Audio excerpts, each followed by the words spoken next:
one cool thing is the Statue of Liberty.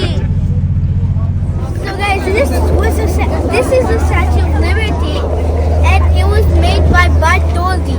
He is a French sculptor.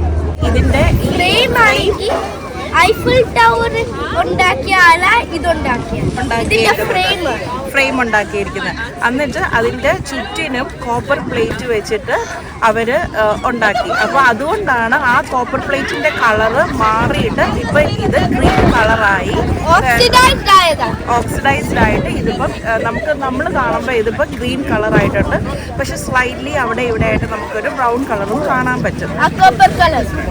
Okay, പിന്നെ ആണെങ്കിൽ ഇതിനകത്ത് നമ്മൾ നോക്കേണ്ട കാര്യങ്ങൾ, ഇതിന്റെ കയ്യിൽ ഒരു ടാബ്ലറ്റ് പോലെ ഒരു ടാബ്ലറ്റ് ഉണ്ട്. ആ ടാബ്ലറ്റില്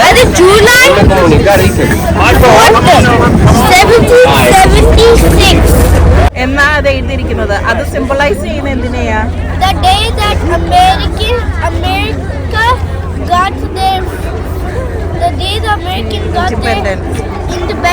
ഇൻഡിപെൻഡൻസ് കിട്ടിയ ആ ഡേ ആണ് ആ ടാബ്ലറ്റിൽ എഴുതിയിരിക്കുന്നത്. പിന്നെ ഇതിനകത്ത് വേറൊരു കാര്യം എന്ന് പറഞ്ഞു കഴിഞ്ഞാൽ ആ ക്രൗൺ റെപ്രസെന്റ് ചെയ്യുന്നത് 7 സ്പൈക്സ് ഉണ്ട്. 7 സ്പൈക്സും 7 സീസും 7 കോണ്ടിനെന്റ്സുമാണ്. പിന്നെ ഉള്ളത് ഇതിന്റെ ഫീറ്റിന്റെ അവിടെ ഷാക്കിൾസ് ഉണ്ട്. അത് റെപ്രസെന്റ് ചെയ്യുന്നത് ഫ്രീഡം.